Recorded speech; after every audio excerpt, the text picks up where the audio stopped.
Olá, meus amores do sexto ano, tudo bem com vocês? Aqui, professora Adriana Paiva, de Artes do Colégio Curso Aplicação, e hoje nós vamos fazer uma viagem para o Egito. Vamos comigo? Então, vocês já viram essa imagem por aí? Acredito que é algum livro de história, né? Pois bem, o que você sabe sobre a cultura egípcia? Por que essa imagem está ligada ao Antigo Egito? Essa imagem é de uma esfinge. Por que a esfinge é uma criatura mítica, está ligada à mitologia desse local? O que isso significa? De que material será que essa esfinge foi feita? Observa bem, por causa da erosão, ela está sem nariz, sem algumas partes, mas há 2.600 anos antes de Cristo, quando ela começou a ser construída, ela tinha olho, boca, nariz, os detalhes. Como será que esses artesãos no Antigo Egito fizeram, esculpiram essa esfinge? Hein? Por que a esfinge foi construída próxima às grandes pirâmides, as pirâmides de Gizé? O Egito fica em qual continente? Vocês sabem? África. África não é país, África é continente. E o que você sabe sobre esse país? Hein? Pois bem, gente, uma coisa muito interessante para a gente perceber foi o tempo de construção dessa pirâmide. Entre os anos 2600 a 2480 a.C. Vamos lá. Uma coisa interessante. Observem a monumentalidade das construções egípcias. Veja bem, aqui a gente tem algumas pessoas e a dimensão, tamanhão que tinha essa esfinge, o tamanhão dessas pirâmides que nós vamos ver. Como é que eles conseguiam fazer isso em tempos onde você não tinha tanta tecnologia como você tem hoje? Galerinha, as pirâmides, elas eram os túmulos dos faraós. Era nas pirâmides que os faraós eram enterrados, e não apenas o seu corpo, mas também toda a sua história, a história desde o seu nascimento, todos os feitos, todas as suas conquistas, todas as suas descobertas. Eram enterrados também os seus pertences, as suas riquezas, escravos pessoais, objetos de valor, comida. E aqui, nesse período da arte egípcia, onde foram construídas pirâmides, porque as pirâmides foram os túmulos do faraó, conforme eu falei para vocês, mas tiveram outras construções que também foram túmulos, como as mastarbas, certo? Aqui, as pirâmides, nesse período dos faraós, eram mais ou menos em torno do tamanho dessas aqui, dessas menores. Essas três que se destacaram, as pirâmides de Quéops, Khafre e Miquerinos, pelo tamanho, pela monumentalidade delas com relação às outras pirâmides. Aqui, elas eram tão grandes e o seu interior tão complexo, que eu trouxe para vocês o esquema do interior de uma pirâmide.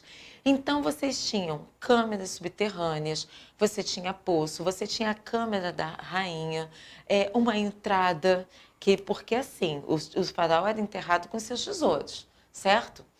Para o egípcio, esse local era sagrado, até porque o faraó, ele ao mesmo tempo era chefe do Estado, mas também era o Deus. Ele tinha ali naquele momento, né, que ele estava como faraó do Estado, ele também, como chefe de Estado, perdão, ele também era o Deus dos egípcios. Enfim, mas os povos vizinhos, de olho na riqueza, podiam ir lá saquear o túmulo. Então, para isso não acontecer, para não ser violado um espaço que era sagrado para eles, tinha umas entradas secretas, certo? Ali é o mesmo lugar que tinha a câmara da rainha. Vamos dizer assim, que a câmara seria o lugar onde a rainha seria enterrada com todos os seus pertences, sua história, sua riqueza. Tinha também a Câmara do Rei, ou seja, o quarto onde o rei seria enterrado também com suas histórias, suas riquezas, seus tesouros. Compartilhamento, esqueminha, né, para você ter acesso a esses locais da pirâmide. Bom, aqui nós temos uma outra escultura de Tutancâmon, que foi feita em 1352 a.C.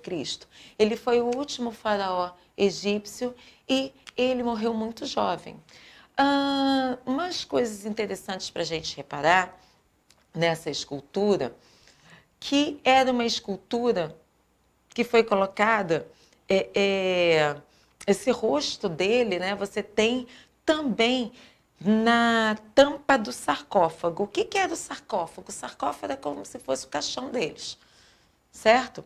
Então, eles precisavam colocar na tampa, né, do sarcófago uma escultura real, que fosse o mais fiel possível ao rosto, à importância, à imponência desse faraó. Por quê? Lembra que eu falei para vocês que esse faraó, ele tinha duas funções, ele era o chefe de Estado e ele era Deus também? Pois bem, eles acreditavam que esse faraó, depois que terminasse a missão dele, vamos chamar assim, aqui na Terra como chefe de Estado egípcio, ele continuaria a sua história num outro plano, tá? Então, era importante que ele fosse enterrado. Aqui nós estamos vendo uma múmia.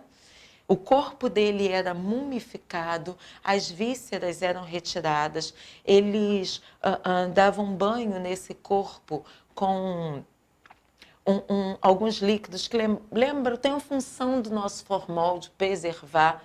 Era até formal mesmo, gente, que eles preservavam esse corpo. Depois eles colocavam perfume por causa do cheiro. Colocavam as ataduras, que são faixas de linho branco, né, cobrindo todo o corpo desse faraó. E colocavam nesse sarcófago. Reparem bem, perdão, os alimentos que eram colocados, a história, né? Que Deus era esse faraó,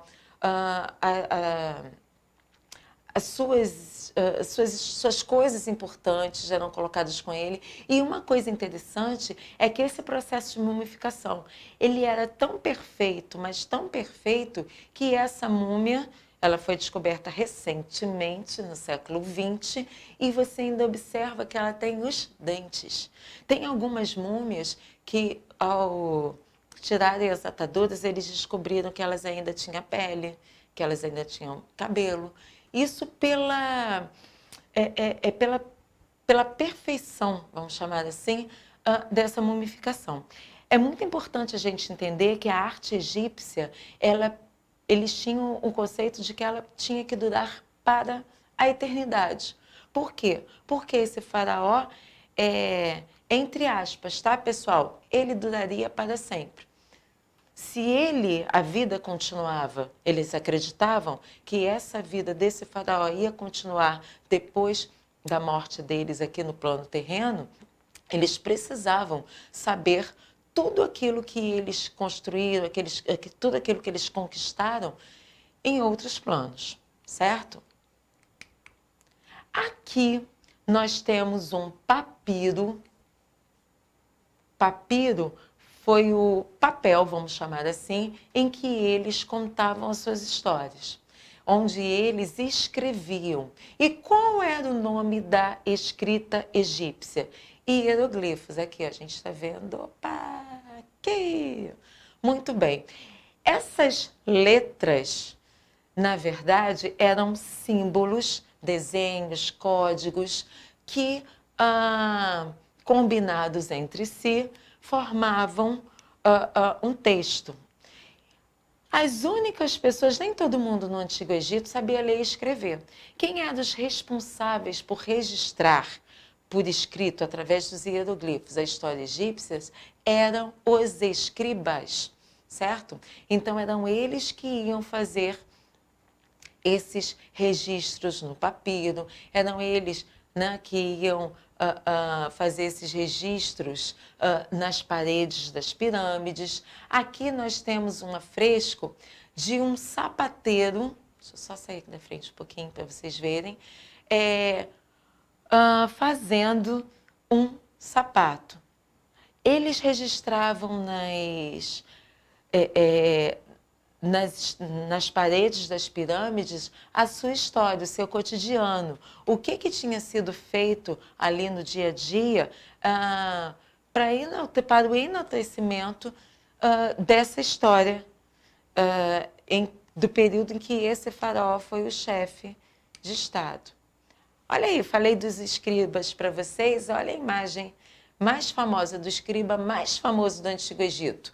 É o mais famoso porque essa imagem está no Museu do Louvre, em Paris, e quando a gente fala sobre os escribas em livros de artes, em livros de história, é a que mais aparece, por isso que ele é famoso, tá, galerinha?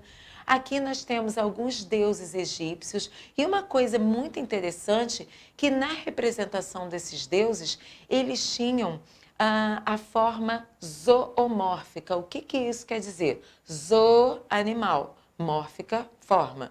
Então aqui eu coloquei as duas representações para vocês. A zoomórfica, que no caso da cultura egípcia, a cabeça era de um animal e o corpo de humano. E aqui também nós temos a forma antropomórfica, toda humana, como nós temos aqui em Ísis, Osíris e Néftis.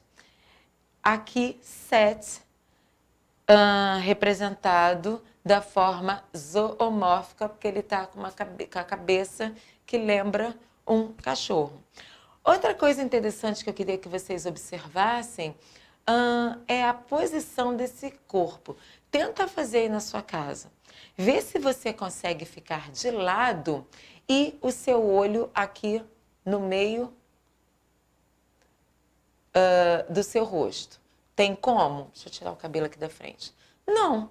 Teu olho não tem como ficar aqui. Por quê? Porque o teu olho está aqui, ó, dá para frente. Então, essa posição do desenho egípcio não é uma posição humanamente possível de fazer. Agora vamos reparar o corpo. Repare que o tronco está de frente, mas essa parte do quadril está de lado. Tenta fazer. Cuidado para não se quebrar aí, hein, gente? Então, você não consegue. É difícil. Na representação da figura humana egípcia, eles não tinham nenhuma preocupação com a representação da realidade. Eles queriam, na verdade, que as pessoas entendessem como era cada desenho da parte do corpo humano. Se eu coloco o meu olho de lado, como é que a pessoa vai conseguir perceber todo o desenho do olho humano? Se eu coloco o meu tronco de lado, como é que a pessoa que está vendo o desenho vai entender, né, que essa mesma, o seio que eu tenho aqui, eu também tenho desse lado? Como é que ela vai perceber isso? Nos membros superiores, vocês vão reparar que a mão ela vai estar sempre assim aberta, que é para a pessoa entender que você tem dedos. Perceber uma lógica completamente diferente de desenho da nossa? Aqui nós temos a figura de Anubis, que era o deus ligado à morte, ligado à passagem, né, desse faraó chefe de Estado para o faraó Deus. Então aqui Anubis mumificando o faraó.